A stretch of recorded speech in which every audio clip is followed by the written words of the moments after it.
भाई इस वीडियो में हम फर्ज कर लेते हैं कि हम तरबूज की काश्तकारी करते हैं और हम ये देखना चाह रहे हैं कि हमारी तरबूज की काश्त में कितने ज़्यादा बीज होते हैं। अब ये हम क्यों करना चाहते हैं, ये एक अच्छा सवाल है। भाई हो सकता है कि हम वक्त के साथ साथ बीज की तादाद को कम करना चाह रहे हों, और जाहिर है हम यूं ही परख सकते हैं कि हम अपने मकसद में कामयाब हो भी रहे हैं या नहीं। अच्छा, अब बीज कितने हैं ये जानने के लिए हम सारे तरबूज तो काट काट कर नहीं देख सकते।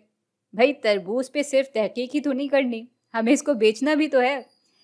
इसलिए हम तरबूजों का एक नमूना ले लेते हैं। तो हम करते ये हैं कि तरबूजों का बेतरतीब नमूना ले लेते हैं और फिर उनमें से इस किस्म के हिस्से काट लेते हैं और फिर उन हिस्सों में कितने बीज हैं वो गिन लेते हैं।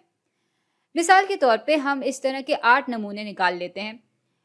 एक में हमें 4 बीज दिखते हैं, दूसरे में 3, एक में 5, एक में 7, एक में 2, एक में 9, एक में 11 और एक में 7। अच्छा, अब आगे बढ़ने से पहले इसको ज़रा एक दफ़ा ज़ाहिरी तौर पे भी देख लेते हैं। अगर ये इस किस्म के तरबूजों के हिस्से की कुल आबादी है, तो इसमें से हम 8 हिस्सों को अपने नमूने के तौर पे ले रहे हैं।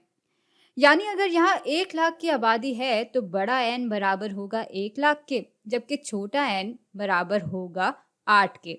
और ये छोटा एन जो है वो नमूने की आबादी को दिखा रहा है।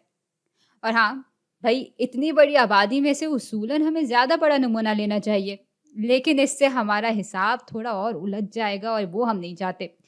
तो अभी के लिए 8 तरबूज के हिस्से ही काफ़ी हैं। अब सवाल पैदा ये होता है कि हम क्या क्या जानना चाहते हैं इस मालूमात से। भाई सबसे पहले तो मैं इसकी दरमियानी रुझान यानी सेंट्रल टेंडेंसी मालूम करना चाहती हूँ, और उसके लिए मीन का सहारा लेना होगा। लेकिन याद रखें कि यहाँ हमें सैंपल मीन निकालना होगा, जिसकी मदद से हम इस पूरी आबादी के मीन के बारे में अंदाज़ा लगा रहे होंगे। भाई सैंपल मीन के लिए हम इन सबको आपस में जमा कर देंगे और इसे कुल नुक्तों की तादाद से तकसीम कर देंगे। इन सबको जब जमा करेंगे तो हमारे पास 48 आ जाएगा और 48/8 बराबर आ जाएगा 6 के। तो सैंपल मीन बराबर है 6 के। तो इस तरबूज के हिस्सों की आबादी में अंदाजन हर हिस्से में 6 बीज होंगे। अच्छा, अब हम जानना चाहते हैं कि इसका फैलाव किस तरह का है, या ये कहें कि हम ये जानना चाहते हैं कि अंदाजन हर हिस्से में जो बीज की तादाद है वो इस मीन से कितनी दूर है। और ये जानने के लिए हम पॉपुलेशन वेरिएंस का अंदाज़ा लगा लेंगे सैंपल वेरिएंस की मदद से। अब भाई सैंपल वेरिएंस भी 2 किस्म के होते हैं, तो हम उस किस्म को इस्तेमाल कर लेंगे जिसमें कम तासुब होता है। यानी इसमें हम सारे नुक्तों के मीन से फासले के स्क्वायर को कुल नुक्तों की तादाद से नहीं, बल्कि उससे एक कदर कम से तकसीम करेंगे।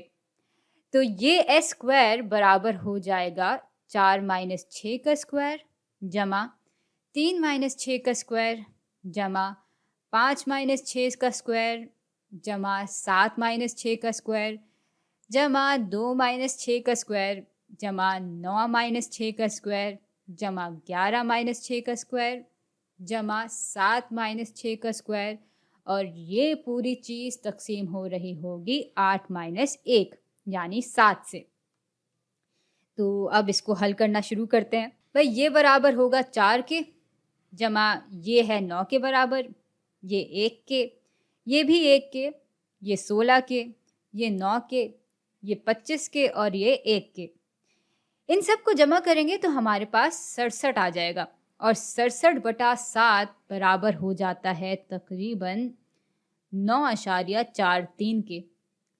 अच्छा, अब साथ ही साथ अगर हम स्टैंडर्ड डेविएशन मालूम करना चाहें तो वो हम कैसे मालूम कर सकते हैं?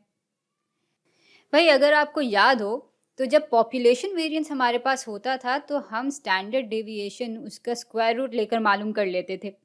अब यहाँ हमारे पास सैंपल वेरिएंस है, तो सैंपल स्टैंडर्ड डेविएशन मालूम करने के लिए हम सैंपल वेरिएंस का स्क्वायर रूट ले लेंगे।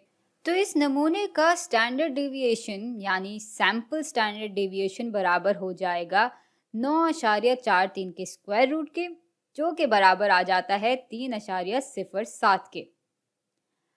अब ये बिल्कुल एक अनबायस्ड सैंपल वेरिएंस है, यानी इस नमूने की वेरिएंस में कोई तासुब नहीं है। लेकिन यहाँ एक छोटा सा मसला है, और वो ये है कि चूंकि स्क्वायर रूट का फंक्शन लीनियर नहीं होता, इसलिए सैम्पल स्टैंडर्ड डेविएशन में तासुब आ ही जाता है। मगर बात यह है कि इस तासुब का हम कुछ कर नहीं सकते, क्योंकि गैर तासुब सैम्पल स्टैंडर्ड डेविएशन का फॉर्मूला निकालना बहुत ही पेचीदा काम है। और भाई ऐसा इसलिए है क्योंकि अनबायस्ड सैम्पल वेरिएंस का फॉर्मूला तो किसी भी डिस्ट्रीब्यूशन पे चल जाता है, लेकिन अनबायस्ड सैम्पल स्टैंडर्ड डेविएशन के लिए अगर हम फॉर्मूला बनाते हैं तो वो हर डिस्ट्रीब्यूशन के फैलाव के हिसाब से बदलता है। और बस इसलिए हम इस चक्कर में फंसते ही नहीं हैं और इस तासुब वाले सैम्पल स्टैंडर्ड डेविएशन पे ही गुजारा कर लेते हैं।